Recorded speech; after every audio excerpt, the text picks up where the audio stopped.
சொந்தம் எந்த உயிரையும் இந்த உலகினில் தந்த ஒரு தெய்வம் தாயல்லவா.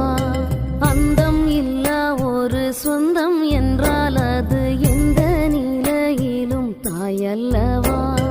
தன்னந்தனியானியும் இருந்த உந்தன் துணையா யாரும் இல்ல.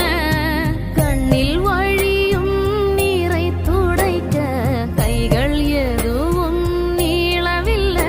என்ன சொந்தம் என்ன பந்தம் ஒரு தாயை போல் வேறாரோ.